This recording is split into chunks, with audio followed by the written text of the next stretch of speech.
Bismillahirrahmanirrahim. Assalamualaikum warahmatullahi wabarakatuh. Alhamdulillahi rabbil alamin. Wassalatu wassalamu ala nabiyyina Muhammadin wa ala alihi wa sahbihi ajma'in. Asyhadu an la ilaha illallah wahdahu la syarika lah wa asyhadu anna Muhammadan abduhu wa rasuluh. Jamaah salat maghrib yang dirahmati Allah, puji syukur kita panjatkan kehadirat Allah yang masih memberikan kita kekuatan iman dan Islam serta kekuatan kesehatan sehingga pada petang hari ini kita bisa bermuwajahah, bisa bertatap muka hadir dalam majelis ilmu yang semoga kita bisa mendapatkan manfaat, barokah dan pahala dari Allah Subhanahu wa taala dan bisa mengamalkan serta menyampaikan kepada selain kita. Salawat dan salam semoga tercurah kepada suri teladan kita Nabi Muhammad sallallahu alaihi wasallam dan kepada seluruh keluarga beliau, kepada para sahabat, tabi'in, tabi'ut tabi'in serta umat beliau hingga akhir zaman. Jamaah yang dirahmati Allah, hadis yang sangat terkenal terkait bagaimana satu hari Rasulullah sallallahu alaihi wasallam melewati dua kuburan. Dan kemudian beliau mengatakan bahwa dua orang yang dikubur, ya, dalam kuburan ini mereka disiksa oleh Allah Subhanahu wa taala. Mereka disiksa. Kemudian Rasulullah menerangkan, yang satu disiksa karena mereka tidak bersuci dari kencingnya, air kencingnya. Artinya dia tidak benar dalam beristinja.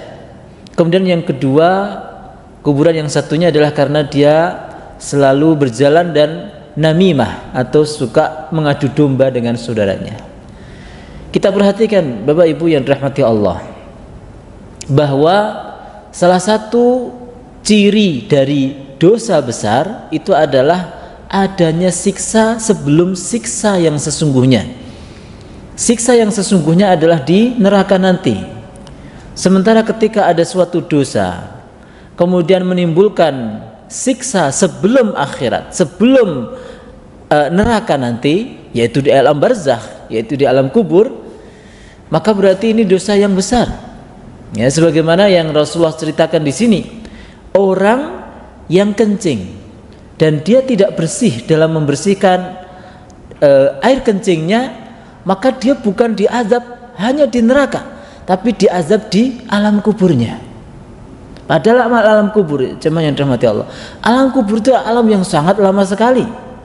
Sekarang orang-orang yang sudah meninggal dunia, sementara mereka itu tidak benar dalam beristinja, tidak benar dalam menghilangkan najis yang ada di dalam badannya dan pakaiannya, mereka disiksa oleh Allah waliyadzubillah sampai terjadinya hari kiamat nanti.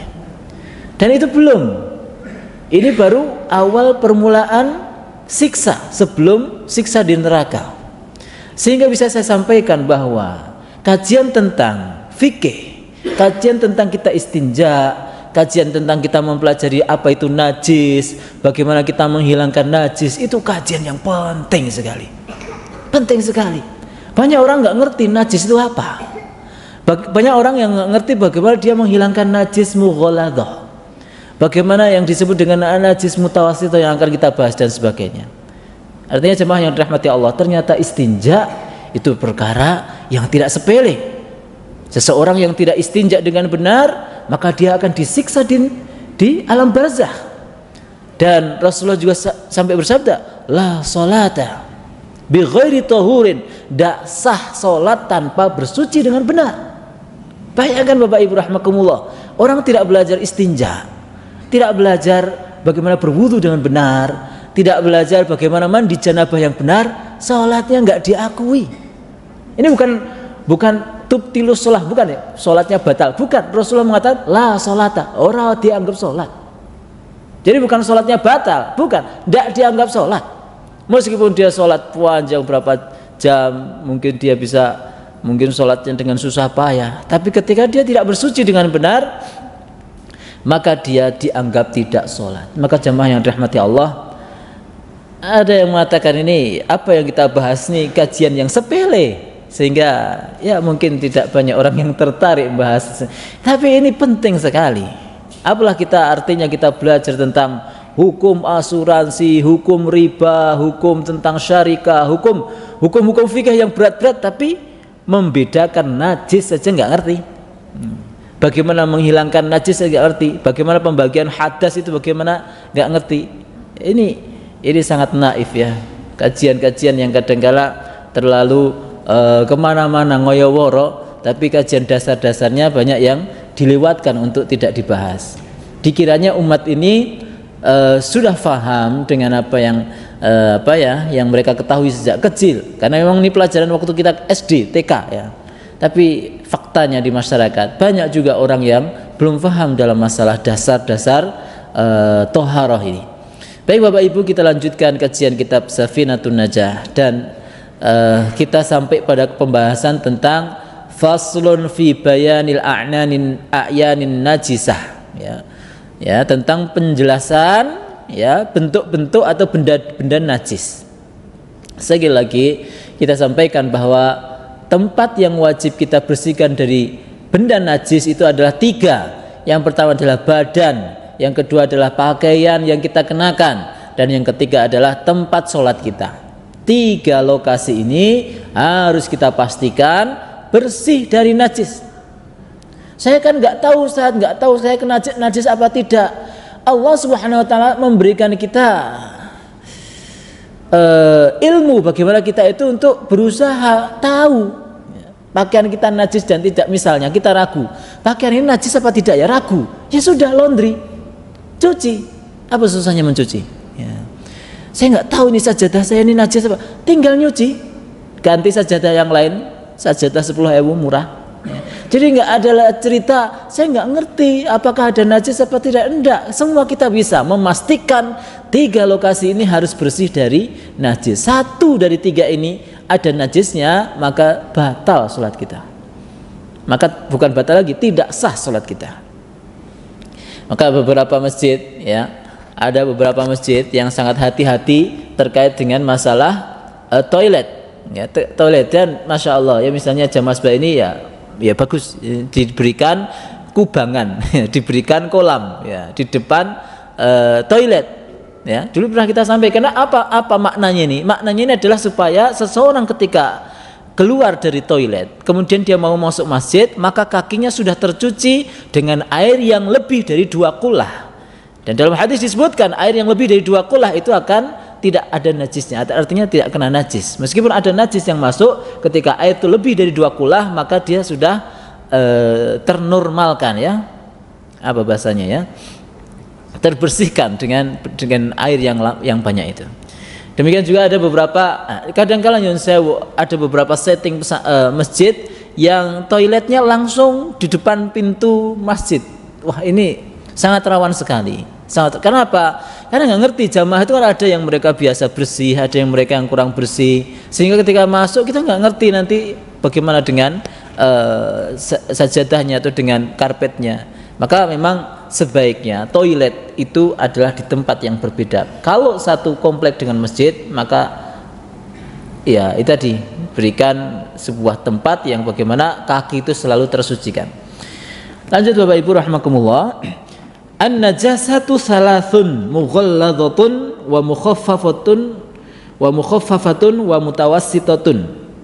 Najis itu ada 3. Yang pertama namanya najis mughalladhah. Mughalladhah ya, ini maknanya adalah musyaddadun fi hukmiha, berat secara hukum ya. Makanya mughalladhah, berat artinya. Wa mukhaffafatun, mukhaffafah ringan. Mukhaffafah ringan, hukumnya ringan, maksudnya membersihkannya mudah. Wa mutawassitatun, dan yang ketiga adalah mutawassitah, yaitu tengah-tengah. Yang pertama kemarin sudah kita sampaikan bahwa najis mughalladhah adalah najasatul kalbi walau mu'allaman wal khinzir, yaitu najisnya anjing meskipun anjing terlatih, dan juga najisnya khinzir yaitu babi. Kenapa babi dimasukkan dalam masalah mughaladzah? Karena secara kias babi lebih parah, ya, lebih buruk daripada anjing. Anjing saja najis, banyak hadis menyebutkan air liurnya, ya, itu harus dicuci sampai 7 kali dan sebagainya. Ketika menjilati bejana, itu bejana saja harus dicuci 7 kali, apalagi badan kita. Ya, ada beberapa hal yang kadang suka terlupakan dalam mazhab itu tentang pentingnya qiyas atau analogi, dan itu disepakati oleh para ulama, itu salah satu sumber hukum Islam, ya. Jadi mengkiaskan jilatan ke bejana itu juga sama ketika menjilat ke badan juga pakaian. Karena ada nyun sewu, ada ormas yang mengatakan yang najis itu hanya bejana saja, kalau menjilat badan tidak najis. Dalilnya hadis tadi, jika anjing menjilat bejanamu maka bersihkan 7 kali, dan salah satunya dengan debu. Berarti ini apa? Ormas ini tidak memakai kias. Ya kalau gitu sangat sangat terbatas sekali pengetahuan agama kita nanti, dan sangat hukum-hukum itu nanti sangat banyak yang tidak sesuai dengan realita yang zaman sekarang. Misalnya kemarin kita sampaikan tentang sabu-sabu, narkoba, itu mana di Al-Quran ada dalil kalau itu khamr atau itu sesuatu yang haram? Tidak ada. Kenapa bisa diharamkan? Karena memakai qiyas atau analogi dengan khamr, minuman yang memabukkan. Sama yang dirahmati Allah Subhanahu wa taala. Kemudian yang berikutnya tentang najis yang kedua adalah najis yang disebut sebagai najis mukhaffafah. Najis mukhaffafah atau najis yang ringan, yaitu baulus sabil ladzi lam yat'am ghairal laban wa lam yablugh al haulaini. Kencingnya bayi laki-laki yang belum makan selain ASI atau susu, dan dia belum mencapai 2 tahun, ya, dia belum mencapai umur 2 tahun, maka keluar dari kalimat ini bayi perempuan berarti tidak masuk di sini, karena yang disebut adalah bayi laki-laki. Kalau bayi perempuan meskipun dia baru umur 1 bulan sekalipun, maka dia bukan lagi mukhaffafah, tapi dia mutawasithah nanti di bagian najis yang ketiga. Jadi di sini bayi laki-laki belum makan selain susu, ya, berarti minum susu, dan dia belum mencapai 2 tahun. Berarti kalau bayi perempuan kemudian apalagi dia sudah diberikan makan selain susu, dan apalagi dia sudah lebih daripada 2 tahun, maka air kencingnya bukan lagi mukhaffafah tapi masuk jenis najis yang ketiga, yaitu mutawassithah. Dijelaskan di sini oleh syarih atau pensyarah dari kitab ini bagaimana dengan tahnik. Bayi kan rata-rata ditahnik. Jangan tahu tahnik enggak? Tahnik adalah, ya, ini salah satu sunnah yang sering dilupakan oleh para, ya, bapak ibu yang punya anak, ya, yaitu ketika bayi lahir itu disunnahkan, salah satunya adalah membawa bayi ini kepada orang soleh untuk didoakan keberkahan. Sebagaimana para sahabat ketika melahirkan, maka bayi ini dibawa kepada Rasulullah, kemudian oleh Rasulullah didoakan keberkahan. Nah, ini sunnah. Jenengan, ya, ketika putranya atau cucunya lahir, ya, bawa ke orang soleh, bawa ke siapa yang jenengan anggap soleh. Kalau si bayi soleh, ya si bayi itu ngake, ya, dari simbahnya yang itu ngake. Kemudian setelah itu sunnahnya adalah mentahnik. Mentahnik adalah orang soleh ini, orang yang dianggap soleh ini mengunyahkan kurma. Mengunyahkan kurma, kemudian kunyahan kurma yang sudah lembut itu dileletkan. Oh, bahasa Indonesia dileletkan. Dioleskan, ya, dioleskan di langit-langit mulut bayi. Ini namanya tahnik. Tapi dioleskannya hanya sedikit saja, ya, sedikit aja. Ora sak glondong kurma siji, ya. Ya, jadi sedikit aja dileletkan atau dioleskan di langit-langit mulut bayi. Nah, kalau tahnik seperti ini tidak masuk, dia dianggap makan, belum masuk atau belum dianggap dia makan. Artinya tetap kalau seandainya dia seorang bayi perempuan ya, dan belum berumur 2 tahun dan baru ditahnik saja, dan dia minum ASI saja, selain itu tidak ada, maka dia tetap air kencingnya itu baru jenisnya adalah najis mukhaffafah saja. Tahnik itu namanya. Oke, Bapak Ibu, ini perlu dilestarikan ya, sunnah dari Rasulullah ya. Jenengan kalau nglahirke malih, tasih ajeng nglahirke malih mboten Bu. Ya, ketika jenengan melahirkan atau putrinya jenengan melahirkan, maka ini ditahnik, sunnah ya. Ora tega Mas agek lahir kok dikai kurma, tega. Oh, ini Rasulullah yang mengajari ya, bagaimana beliau mentahnik beberapa bayi dari para sahabat. Sedikit saja, bisa kurma apa aja, syukur bisa kurma ajwa, boleh kurma sukari, boleh kurma yang lain. Bapak Ibu rahimakumullah, tidak masalah, yang ini tidak menjadikan seorang bayi itu dianggap sudah makan ya, ini hanya tahnik saja. Kemudian najis yang ketiga adalah najis mutawassithah. Najis yang tengah-tengah, yaitu najis apa? Najis selain najis mughaladhah dan najis mukhaffafah ya. Najis selain najis mughaladhah dan selain najis mukhaffafah itu disebut sebagai najis mutawassithah. Jadi seluruh najis, misalnya kotoran kambing, kotoran ayam, kotoran manusia, kemudian kotoran-kotoran, bahkan ya, semua najis selain itu, maka disebut sebagai najis mutawassithah, najis yang tengah-tengah.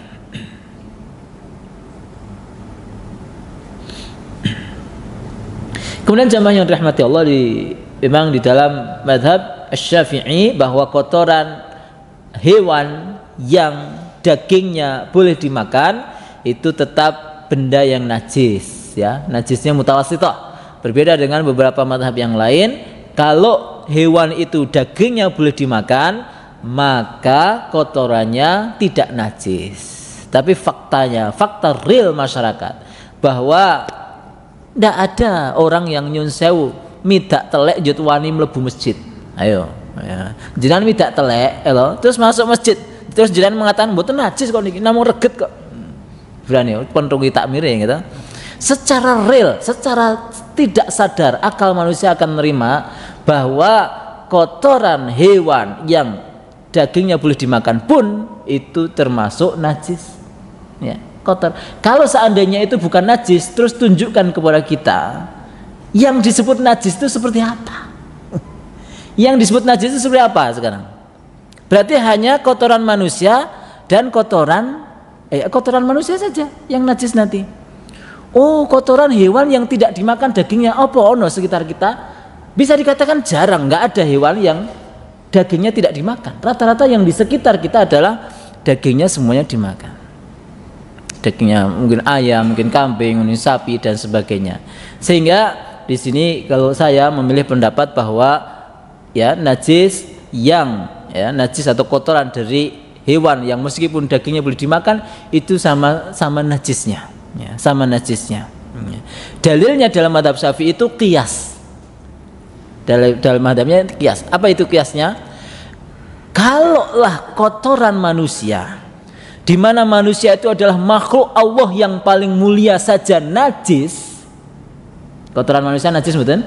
Najis. Manusia itu makhluk yang paling tinggi derajatnya dibanding makhluk yang lain, binatang ya. Kalaulah kotoran manusia saja najis, apalagi kotorannya hewan ya.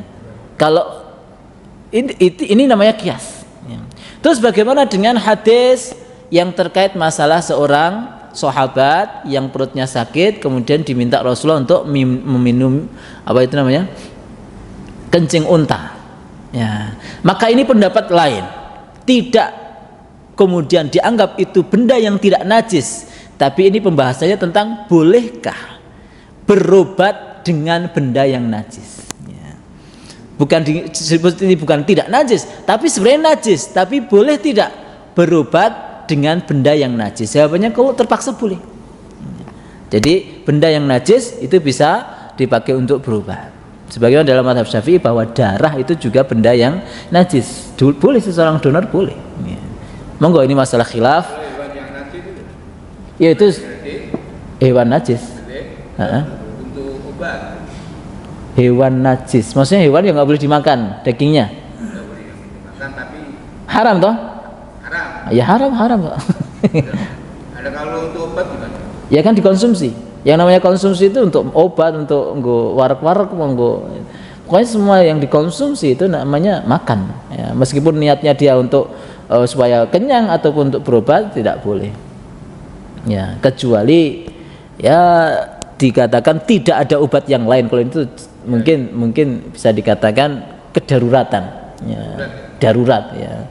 Tapi kadang kala orang wong gatelen beleh tekek ya. Padahal beli di apotek gitu obat gatel skabimit itu murah itu.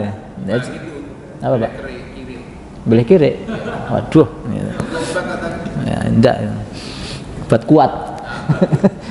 Yang ada malah lemah ya Pak ya. Ya Bapak Ibu rahimakumullah. Jadi ini ya, jadi mutawassithah itu adalah semua najis selain mughalladah dan mukhaffafah. Sekali masalah fikih Bapak Ibu ya, masalah fikih kita belajar ngaji itu belajar lapang dada ya, saling menghormati. Insya Allah madhab Syafi'i itu madhab yang paling hati-hati. Jadi tidak nyepelek, lebih baik kan mengatakan tidak boleh daripada ora popo, lebih baik nggak usah gitu. Kotoran ayam lebih baik saya nyingkiri, lebih baik saya mengatakan ini suatu benda yang najis daripada mengatakan ora popo ternyata najis. Aman ya, aman kita kalau mencegah atau menjaga diri kita dari kotoran ayam dan sebagainya. Jamaah yang dirahmati Allah Subhanahu wa taala. Kemudian pembahasan yang berikutnya adalah bagaimana ini dalam pembahasan di sini juga bagaimana dengan hewan yang disebut di sini tidak ada darahnya ya. Jadi ketika disembelih maka dia tidak ada darahnya, maka ini bukan hewan yang najis ya. Jadi cirinya adalah hewan yang tidak mengalir darah itu ketika disembelih atau dia mungkin terputus anggota tubuhnya maka tidak ada darahnya, maka itu bukan hewan yang najis ya, seperti tadi cecak dan sebagainya ya, seperti kupu-kupu, seperti serangga-serangga ya yang kecil-kecil itu tidak najis meskipun dia menjadi bangkai atau sudah mati. Kemudian Bapak Ibu rahimakumullah, pembahasan yang berikutnya adalah tentang bagaimana cara membersihkan benda-benda najis ini tadi.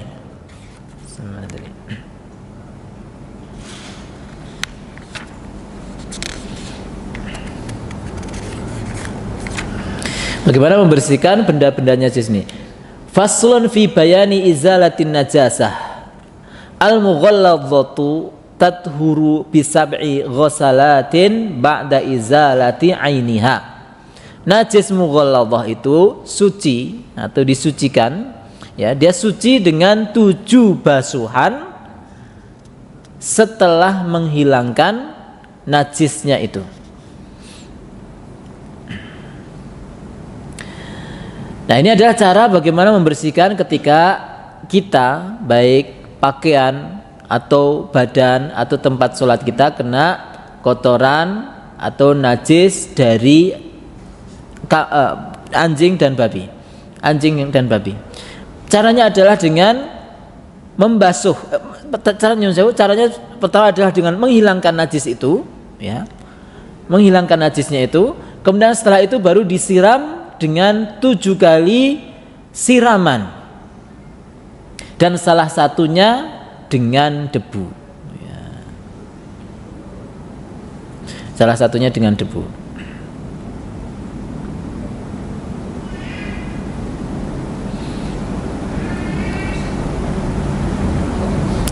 Dan jika 7 kali siraman ini ya, itu masih kurang, artinya najisnya itu ternyata belum hilang misalnya begitu, maka boleh dilebihkan, tapi tidak boleh dikurangi karena ini adalah jumlah yang paling minim, yaitu 7 kali siraman ya. Yaitu tathuru bisab'i ghasalatin ba'da izalati ainiha ihdahunna biturabin, yaitu 7 kali basuhan dan salah satunya dengan turab atau dengan debu. Berarti 6 kali dengan air dan 1 kali dengan debu. Ya, tentu mungkin debunya adalah pertama kali ya, bukan terakhir ya. Kalau terakhir ya reget malahan ya. Jadi mungkin pertama atau tengah-tengah bebas ya. Wal mukhaffafatu, najis mukhaffafah, tathuru birasyil ma'i, yaitu suci dengan memercikkan air, alaiha atasnya, ma'al ghalabati wa izalati ainiha, ya, dengan istilahnya membayurkan kesemuanya dan menghilangkan najisnya. Atau ya di sini maksudnya adalah hanya sekedar apa bahasanya nih, memerciki air, kemudian setelah itu benda yang kena najis itu, misalnya baju, itu kemudian diperas, ya, misalnya nyun sewu, kita gendong bayi yang tadi kita sebutkan, yaitu bayi laki-laki yang belum makan kecuali nasi dan belum berumur 2 tahun. Kemudian kita bayi tersebut ternyata pipis kena baju kita. Baik, bagaimana membersihkan najis di baju kita ini? Maka percikan air atau sirami air, ya, sirami air di tempat najis tersebut, kemudian diperas. Kemudian diperas, baru sekering mungkin, baru kemudian dijemur. Nah, caranya seperti itu. Nah, ini menghilangkan najis mukhaffafah. Ya. Sementara kalau najis yang pada umumnya dia harus dicuci semuanya, kan? Harus dicuci semuanya, atau direndam, atau bagaimana caranya supaya benar-benar najis itu pergi. Kalau ini tadi seakan-akan kan najis itu tidak hilang semuanya, ya. Tapi karena ini hanya najis mukhaffafah, caranya disederhanakan seperti itu. Kemudian najis mutawassithah. Najis mutawassithah, ya, ini adalah najis selain dari 2 najis yang sudah kita sebutkan tadi, ya. Dan najis mutawassithah ini ada 2. Yang pertama, najis yang terlihat oleh mata, yang disebut sebagai najis mutawassithah ainiyah. Kemudian yang kedua adalah najis mutawassithah hukmiyah. Hukmiyah ini adalah najis yang tidak tampak oleh mata. Najis yang tampak oleh mata, ainiyah, itu yang ada warnanya, ada baunya, ya, tampak oleh mata, ya, maksudnya bisa dirasakan. Ada beberapa najis yang hukmiyah, nggak kelihatan. Ada orang yang nyun sewu kepipisan, pipisnya nggak berwarna dan tidak bau, bisa jadi, ya, bisa jadi. Maka ini disebut hukmiyah, dan ini juga tetap disebut sebagai najis, ya. Najis meskipun tidak ada atau tidak tampak oleh mata, tidak bisa dirasa oleh indera kita, maka tetap wajib menghilangkannya. Jamaah yang dirahmati Allah Subhanahu wa taala, di sini disebut wal mutawassitatu tanqasimu ala qismaini ainiyatun wa hukmiyatun. Al ainiyatu najis mutawassithah. Ainiyah, ya, itu adalah allati laha laun, yaitu najis yang ada warnanya, warihun, dan ada baunya, wa tu'mun, dan ada rasanya. Fala budda min izalati launiha, maka wajib menghilangkan laun, warna, rih, bau, wa ta'miha, dan rasanya. Wal hukmiyatu, dan najis mutawassithah hukmiyah adalah allati la launa wala riha, yang tidak ada warna, tidak ada bau, wala tu'malaha, dan tidak ada rasanya. Yakfika jaryul ma'i 'alaiha, cukup kamu alirkan air ke atasnya. Jadi cara menghilangkan kalau najis mutawassithah ainiyah itu harus dihilangkan 3 jenis tadi, baik warna, bau, atau rasanya. Sementara najis mutawassithah hukmiyah itu cukup kita alirkan air, atau mungkin bahasanya di sini dicuci dengan air tanpa, ya, atau di sini maksudnya dicuci dengan air atau diguyur dengan air.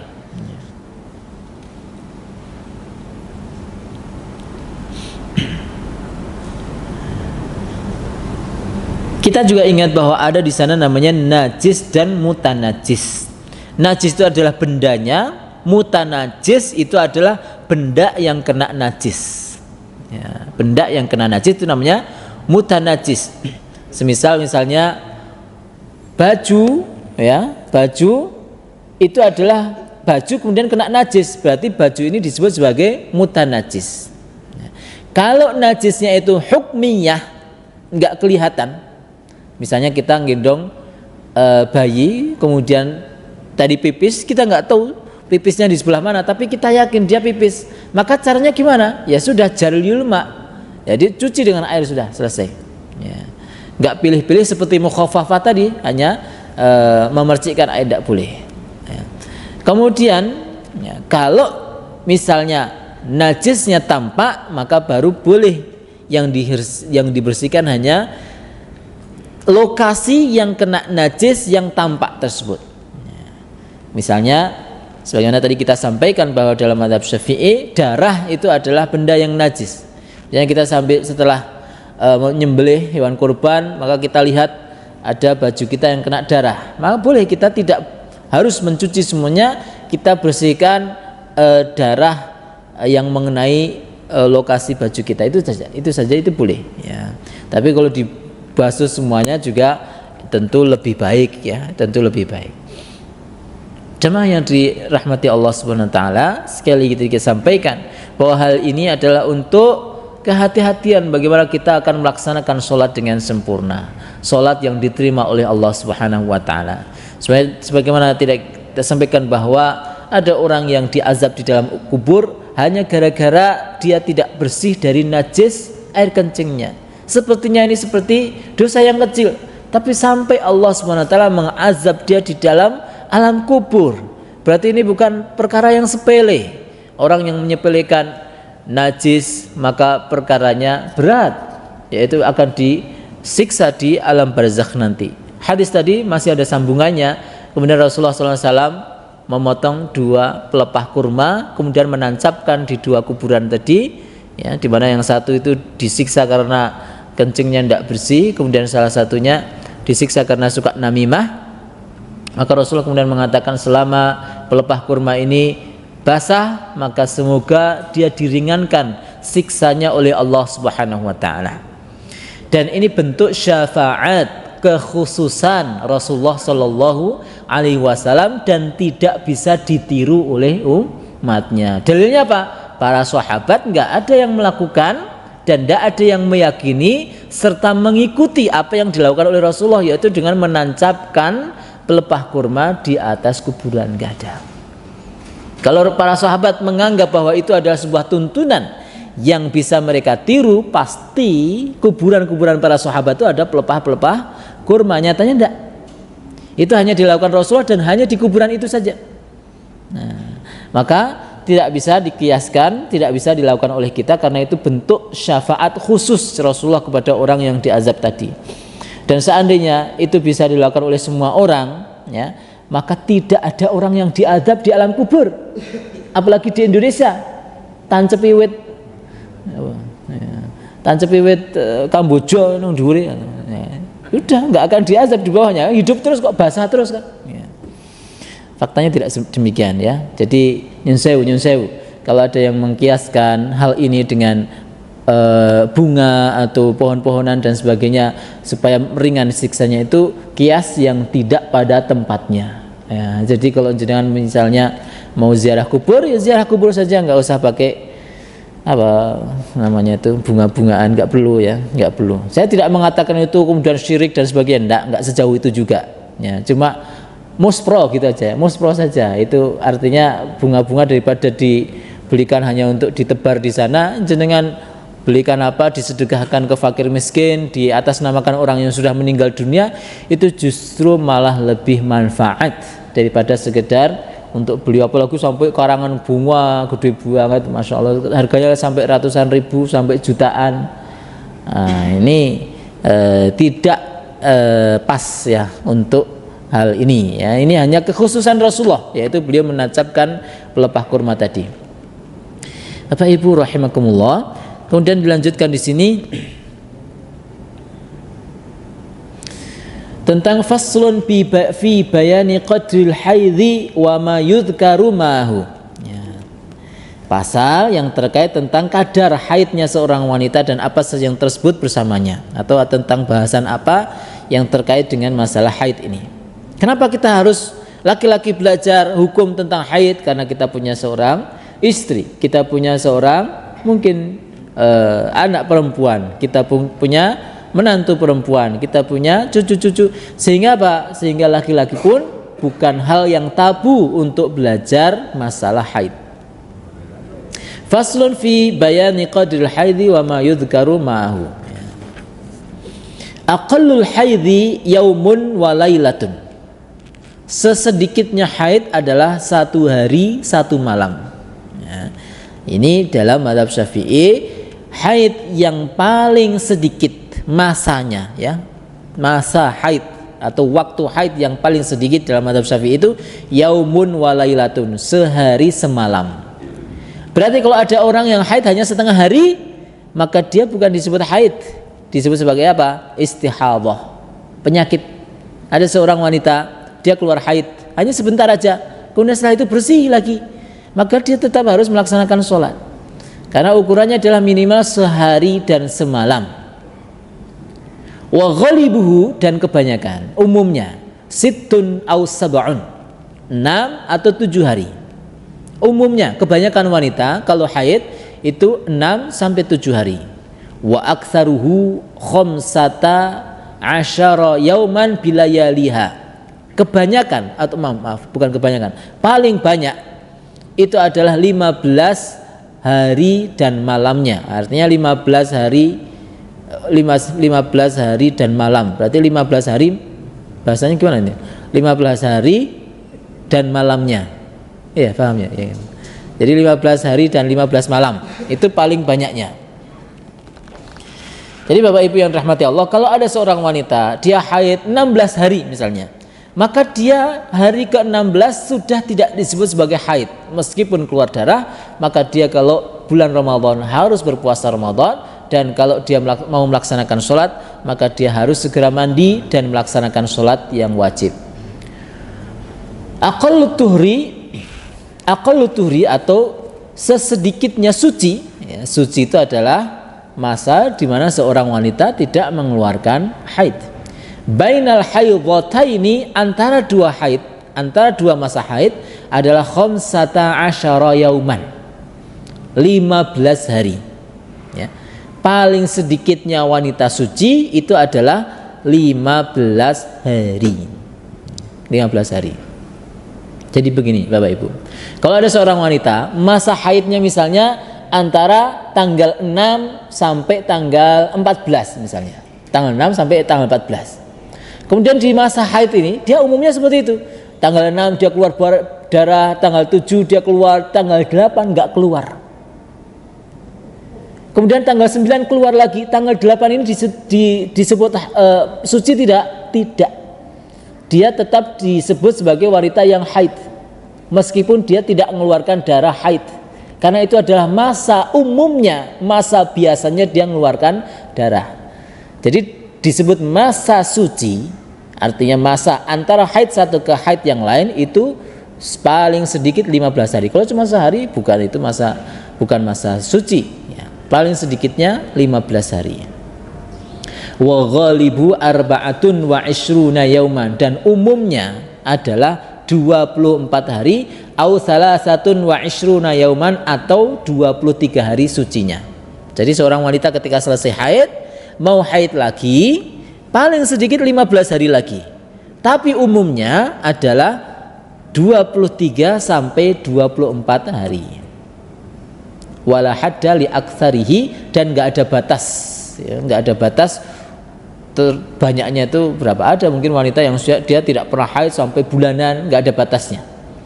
Apalagi misalnya umumnya seorang wanita yang hamil itu juga tidak haid. Ada orang yang sampai, ya kalau hamil kan umumnya itu tidak haid sampai berapa bulan, enggak ada batasnya. Tapi paling sedikitnya 15, umumnya 23 atau 24. Paling banyaknya tidak ada batas, wanita itu suci atau masa sucinya. Aqallun nifasi majjatun, sesedikitnya nifas adalah sekejap, artinya hanya setetes atau hanya sebentar saja. wa ghalibuhu arba'una yauman, dan kebanyakan adalah 40 hari, wa aktsaruhu sittuna yauman, dan paling banyak 60 hari. Artinya ketika seorang wanita melahirkan, maka dia kemudian bisa saja disebut nifas hanya dengan 1 tetes darah saja, itu bisa disebut sebagai nifas. Artinya dia tidak harus wajib sholat, dia tidak wajib berpuasa. Umumnya adalah 40 hari. Umumnya 40 hari seorang wanita itu nifas.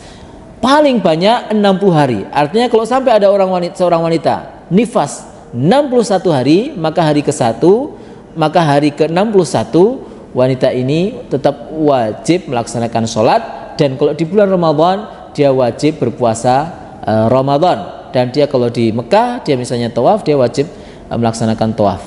Nah, Bapak Ibu rahimakumullah, berarti kita bisa pahami dalam pengertian sebelumnya sudah kita sampaikan, darah nifas seorang wanita yang melahirkan itu adalah darah yang keluar uqba, setelah melahirkan. Setelah darah yang keluar sebelum melahirkan atau ketika melahirkan itu bukan disebut sebagai darah nifas. Ketika ada seorang wanita belum melahirkan itu maksudnya mengeluarkan janin, belum mengeluarkan janin, dia mengeluarkan darah, bukaan 1, bukaan 2, dia mengeluarkan darah, maka dia belum diringankan oleh syariat ini untuk tidak sholat. Dia tetap wajib melaksanakan sholat sampai keluar janinnya. Nah, setelah itu baru dia ketika mengeluarkan darah nifas baru boleh tidak sholat. Terus bagaimana ketika dia lemah, nggak mampu melaksanakan sholat sebelum melahirkan, wanita ini lemah, keluar darah dan sebagainya, dia bisa mengqadha nanti di hari yang lain saat dia sudah sehat. Wallahu a'lamu bis-shawab. Sallallahu ala nabiyina Muhammadin wa ala alihi wa sahbihi ajmain. Assalamualaikum warahmatullahi wabarakatuh.